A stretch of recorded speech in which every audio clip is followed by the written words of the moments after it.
Hey, welcome to the CMO Whisper Show. I'm your host, Steve Olensky.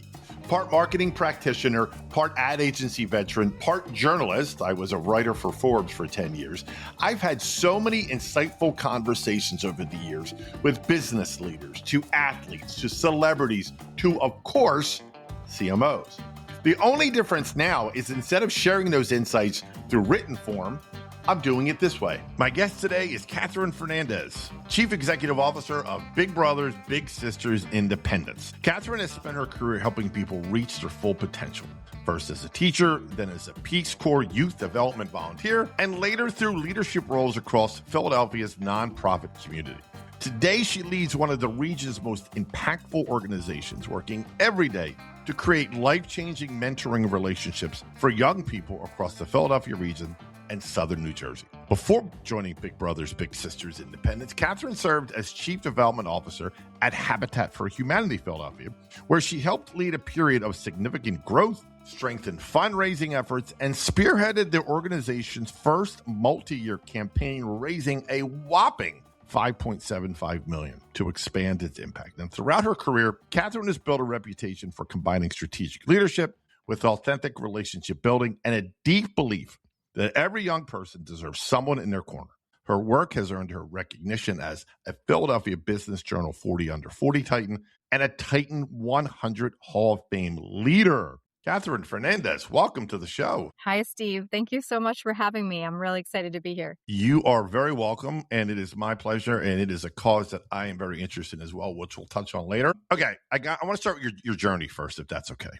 Great. So I'm curious, and I'm sure everybody is what originally pulled you toward like this mission-driven work, and when did you realize this was going to be your career? Yeah, so I've always been called to do something that makes me feel like I have a purpose in life. And, you know, if I'm going to spend 8-10 hours every day of my time on something, I want it to feel really personally meaningful, and I want it to feel like something that is contributing. So I don't know when that started. I think it's just kind of always been a little bit of a part of my DNA.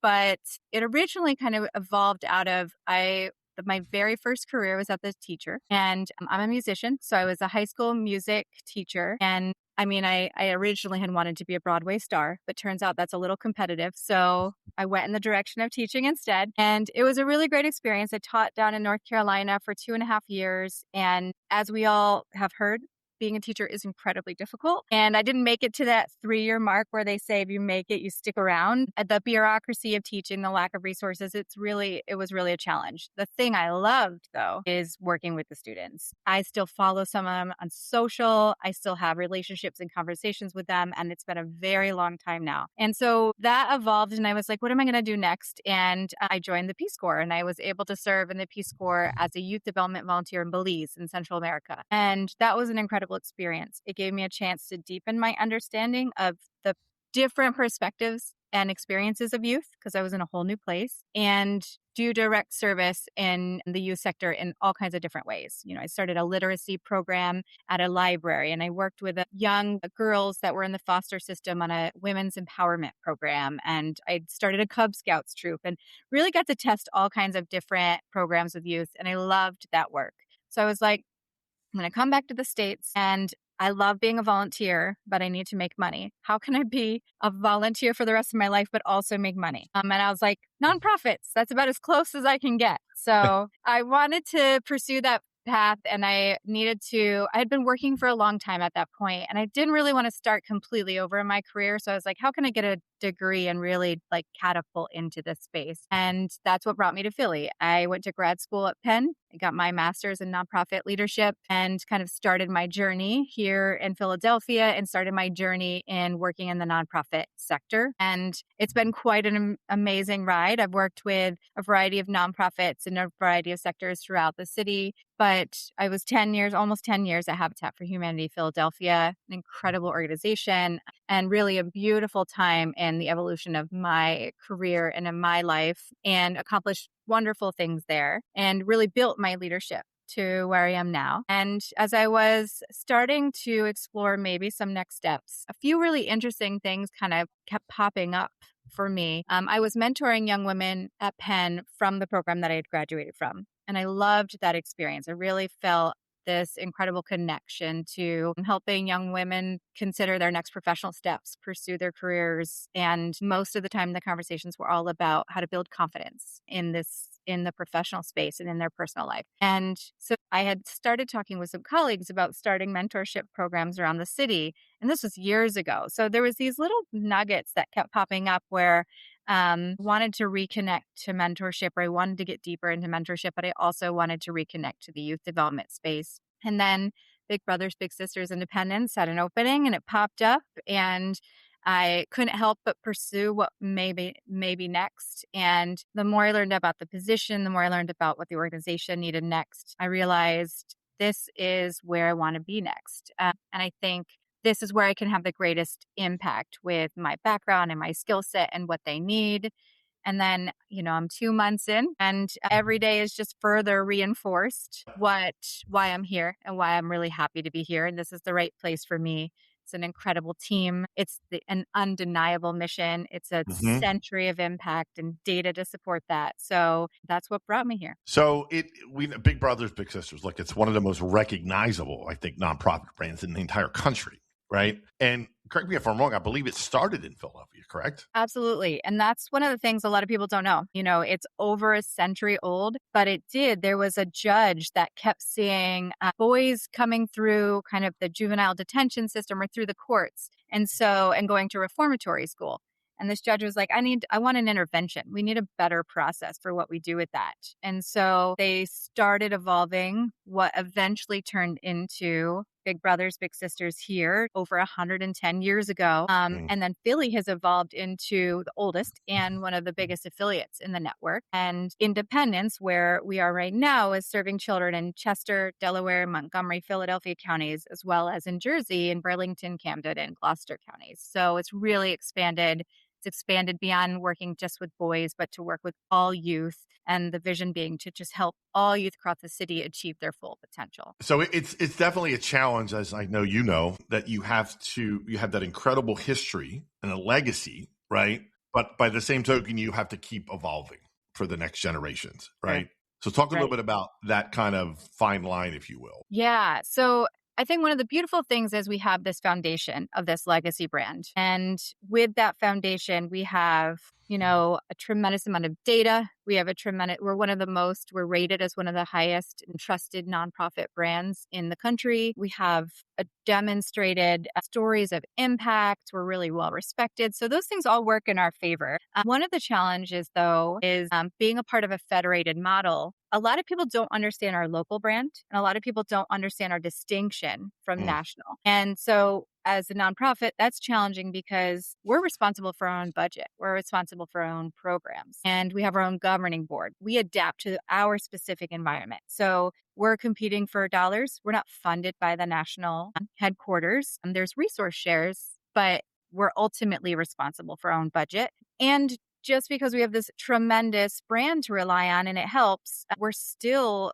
impacted by a changing political environment, changing economic landscape, competition for dollars and contractions in corporate giving and individual giving and things like that. So there's, finding this balance between standing out locally and being a part of this national brand can be a real challenge, even if there are opportunities in there. And then with our programs, we have to keep evolving because kids evolve. So we know that our traditional one-to-one mentorship model is a proven model that is kind of the key. But kids need different things these days. So how do we evolve to meet what kids need in the spaces that they're in? So starting new programs where, we're embedded in schools now. We're embedded in 3 schools in Philadelphia, knowing that kids need professional mentors all the time in their life, and they'd like to get that resource even in the schools. And we have one with career exploration. We'll come to your workplace. Your workforce you can bring volunteers, and kids get to do career exploration. It's sometimes their first time in a several story building. It's sometimes their first time hearing about an industry they've never heard of. So helping kids get exposure to things they wouldn't have had exposure to. So we're kind of consistently looking at what kids need in this environment and evolving that. Yeah, in so many ways, and this may be obvious, but the brand, which, and I'll put it in this context, is no different than any other not for not or regular nonprofit brand. Stay with me. That there's only so much of the economic pie to go around, right? Sure. And you're competing for that share of wallet, just like a CPG brand, for example. Absolutely. Absolutely. And that's extremely difficult in the current landscape. We're all competing for those dollars. And, I would argue, I've always been a huge proponent that nonprofits should operate a lot more like for profits. There are critical distinctions, but we're still a business and we still need to run a business that has the resources that a for profit needs too. And like we need to retain staff. We need to make sure that we're promoting our profile and growing our engagement. We need to make sure that we're most importantly, growing our finances and our revenue, and so that we can keep sustaining for years to come. So it really doesn't need to be completely understood as a different beast as kind of the for-profit sector. Yeah. Yeah. It's thank you for saying that, because I think some nonprofit look at it as, well, we're in a separate, and you are in a lot of ways, but at the end of the day, there's so much similarity. You're a brand, Exactly. right? And if you look at it that way, then you also want to have a company, like you mentioned, retention and employee culture and all those things that a for-profit company does. Right. Exactly. And how do we stand out locally? We're competing against hundreds of other nonprofits, even just here in Philadelphia. And we want to stand out and we want to be unique, and we want people to uniquely want to engage with us. And how do we, it's not even just about the resources, it's about getting people involved too. And so we have to be really smart about that. We have to be really creative all the time. We have to be up to speed on all the trends. And so that's very similar. And I think one of the things we do really well as a very well-established nonprofit, and I can speak to, my experience with Habitat as well. We're really good at marketing around this people-centered way of looking at things. I think we really use the opportunity to communicate our mission around this like asset framed, where it's a positive. There's a huge opportunity to engage with us, and we're really sensitive to the populations we serve. And I think we do that really well in our marketing and in our branding, but we're doing it also with really limited resources. And, I was listening to your interview with Stacey Houston and with the Kevin Bacon organization, 6 Degrees. And one of her comments, I was in the car and I was like raising my hands. I'm like, yes, yes. She was talking about how we do all this, but people have the expectation we're not actually putting any money into doing that because we're nonprofits. And so there's this reticence for nonprofits to spend any dollars not on programs. And she articulated that beautifully. And I'm like, yes, why is this still something that's misunderstood? Because we have to invest in that even as a nonprofit. That's really challenging to make sure you got to spend money to make money. You got to grow profile. You got to invest in the same types of things that for-profits do. And that seems to still be something that is difficult for supporters and partners to understand sometimes. I want to get into brand partnerships because the bulk of my audience is at a for-profit company, of course, just by the law of averages.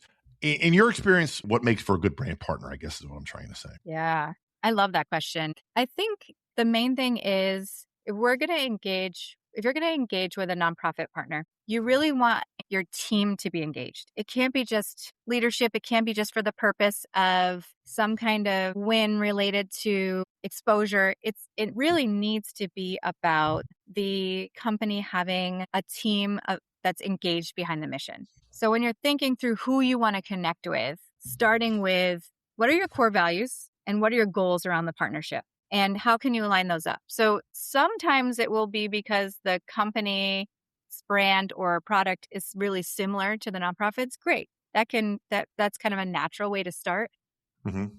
But I was talking with a colleague once, and he runs a for-profit that sells pharmaceuticals, eye care pharmaceuticals. And they also have a secondary arm that sells nutraceuticals for animals, for pets. And he is flabbergasted because the primary base of his team are like dog people. And these dog people want their whole, like all the benefits of work to revolve around the fact that they're dog people. So like they need flexibility so they can get home on time to walk their dogs. And they want like all the things they want in their workplace setting is really about their values as an individual. And so he had to start to frame up his benefits and his work around this. And so they do all their impact giving and their marketing and stuff around supporting the SPCA or supporting causes related to what their team cares about. And there's so much more buy-in when you kind of link those two things together. So I think that's like the primary thing. And then the secondary is there's kind of three legs of the stool. You want there to be engagement. You want there to be a resource share, and then you want there to be a mutually beneficial opportunity to kind of grow profile for both of you. And Hmm. mutually beneficial is a really important part of that, right? So you, like I said, focus on what the team is going to be behind. Don't forget that what nonprofits need first and foremost is capital. They need dollars to support the mission. And so don't leave that part out of the conversation. And the other is, we all want to grow profiles. So for Yeah. this, especially, that is the thing. But let's make sure it is alignment. Like make sure you're getting feedback from the nonprofit as opposed to just creating your own ideas. Make it collaborative. So that's the great advice for big brands, CMOs listening. Flip the script now to your lens. What do you look for in a brand partnership? What makes for a good, from your perspective? Sure, sure. I think one of the main things is for it to be aligned with things that we're already doing, as opposed to partners coming to us that want to create something that's ultimately going to drive a idea that they have, right? So the best partners are the ones that come and say, like, what do you need? Hmm. That's the best first question to ask. And we can say, here are the ways that this could be really supportive. And I do think folks at nonprofits are really creative. We have to be really creative about our resources and things like that. So we can come up with a really strong list of ways to be creative in the partnership, but let us guide into it as opposed to, coming to us and saying like, 2 months from now, we'd like 100-person volunteer event. And we want it to be, and here are all the marketing things we want to do with that. That's really difficult to manage, but it happens often. So really focusing on that. And then the other is for it to be holistic. We not just like a transactional relationship. We want it to be a relationship. So as opposed to kind of a one-off opportunity, what are ways that we can continue to be in relationship? What are ways we can get your team involved? And we want the partners to fall in love with our mission and to really care about the mission. And I think those make the best relationships. Yeah, totally. Okay. Before we do the fun part, the random five, where my audience gets to know you, I want to give you the opportunity. How can people get involved? Volunteering, partnering, donating, Yeah. or even joining the team. But before you answer, I Mhm. want to say I am honored, along with one of my business partners, Delu Jackson, to be on the organizing committee for the next, I believe it's the 26th annual That's right. I got it right. Look at that. Big Brothers, Big Sisters Independence Golf Classic. It's Monday, September 14th at the Philadelphia Country Club. Information, you can just Google, I think, Big Brothers, Big Sisters Golf, I think should come up. Let me know, and I will shamelessly plug. We are looking for sponsors. We're looking for foursomes. Any way you can help, I will say that for you. And I am so honored to have a really small part in that very worthy cause. But if you want to talk more about that, that's great. Or talk about other ways people can get involved from any number of lenses, including, I know you're going to need some marketing help soon. Yeah, absolutely. Well, first, thank you so much for your involvement and your plug, because that is the next and soonest opportunity to kind of get engaged with us is on September 14th. And it's going to be a great event. And 26 years, the team knows how to do this really well. So this is my first time seeing it here, but I think it is going to be a lot of fun. So really grateful for you and really grateful for our mutual friend, Delu Jackson, for chairing that committee and driving that. So we're really excited. And if people aren't golfers, because there are some of us out there, there's a reception at the event, and some of the folks on this podcast right now may even be chatting at that reception. So if anybody's interested in even coming out and supporting that way, reach out. We'll make that happen. We'd love to have folks get engaged. We have another event coming up in the fall. In November, it's called our Big Futures Breakfast. It's November 4th, 8 a.m. at the Crystal Tea Room. Yes, that's very early, but it will make sure people get on for their days on time. And that's really going to be a beautiful event because it's a mission-focused event that's going to have a program that's all about our bigs, our littles, our mission. You can get a really big snapshot of who we are. And it's going to be a lovely breakfast. So we'd love people to save the date. No ticket price to attend. So all you need to do is sign up under a table captain and get to know Big Brothers Big Sisters through that event. And then what you were alluding to is, yes, this is the place that I wanted to share. Please keep an eye on our job postings. We need some new talent. It's not up yet. It will be in the future, but we're looking for some new support in our marketing and communications team. So keep an eye out because we need a lot of talent for our next chapter. We have a great team and we're going to keep building on that talent. So that'll be coming soon. And then the last couple ways I want to plug ways to be involved. We're looking for more bigs. We need mentors. We have 500 kids on our wait list, which is amazing because there are 500 kids and their guardians that have identified how great it would be if they had access to one-to-one mentorship. How cool is it that people are out there that see the need for that? But we need a lot of bigs. So if you're interested in getting involved, the team makes it as easy as possible. And we say a lot, it takes little to be big. It also takes a little amount of time to have an impact. So I know it can be daunting to try to build that into your schedule. It is very possible, and we know how to make it easy. So consider being a big. Consider making a gift. Shameless plug. If you don't have the time, because time is precious, and what you can do is support by donating. That's another incredible way to support our work, obviously. And all of the things we just talked about can be found with more information on independencebigs.org. The golf event, all of those things, independencebigs.org is your resource for that. I will make sure that link is very prominent in the pod and the newsletter, and I'll post it everywhere. Or you can just come to me directly, and I'll connect you right with Kathryn. Perfect. Thank you. Okay, you ready to have some fun here? Not that the rest wasn't fun, but Yeah. Okay. Let's do it. It's just a random 5. Here we go. What's one accomplishment you're proud of that never appears on your bio? I am my youngest son's Little League coach. Elaborate.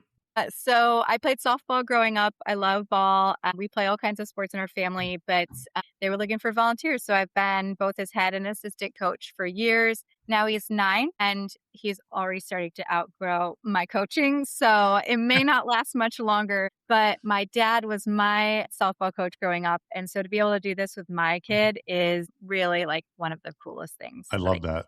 That is fantastic. Okay. What's the best piece of advice you ever received, and do you still think about it today? Ooh, that's a good one. I think the best advice is that everything is temporary, the good and the bad.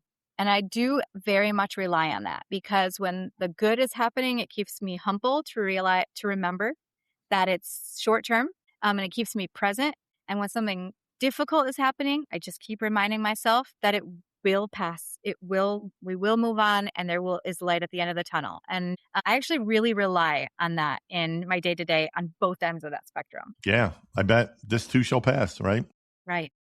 Okay. If you weren't leading Big Brothers Big Sisters Independence, what do you think you'd be doing? Or what would you want to do? What's your dream? Well, since Broadway star? Broadway's off Broadway's off the table probably at this point. Well, so no, I'm giving you the magic wand so you can. Two very different ends of the spectrum. I would love to perform on Broadway. That would be a dream. Or the other end would be like hiking across some country or hiking the Appalachian Trail, or just totally getting lost in nature and zooming entirely out of the real world into kind of the quiet of it all. Love that. Okay. What's one thing people would be surprised to learn about you? Other than that your son's Little League. I'm kind of an open book, so I'm never really sure what to say about this. The first thing that popped into my head was that I'm incredibly impatient, but anybody that knows me that listens to this will be like, that's not a surprise because we know that you're not super patient. So yeah, I think the best I could say is that, in my professional life, I try to be really supportive and be an active listener, but in my mind, I'm like on 1,000 miles per hour all the time. And so patience is a real challenge for me. What's one thing you hope people will remember about the impact you've had? I love that question. And I'm at that point in life where, I'm actually really starting to think about that when I'm making all my decisions. And I really just want people to remember, hopefully, my generosity of spirit, and that I want my purpose in life to be about lifting people up and really making a difference. And it can be across a variety of things. And while I still want the difference to look really big, even the one-to-one interactions I've learned as I've got older, that they're just as important. That impact you could have on one student, the impact you can have on your kid. I have 2 boys, the next generation of men in the world, Yep. I want that to look different. And so it can be small and big. And I think that's really what I want people to see in the work and the life I live. Absolutely love that. Listen, Kathryn Fernandez, CEO of Independence, Big Brothers, Big Sisters Independence. Thank you so much for coming on the show. Thank you, Steve. This is great. Well, that wraps up another episode of the CMO Whisperer Show. I hope you shared this episode with your friends. And if you have not already, please subscribe to be kept up to date on all the latest episodes. And if you're so inclined, leave me a review on your favorite podcast platform. Thank you.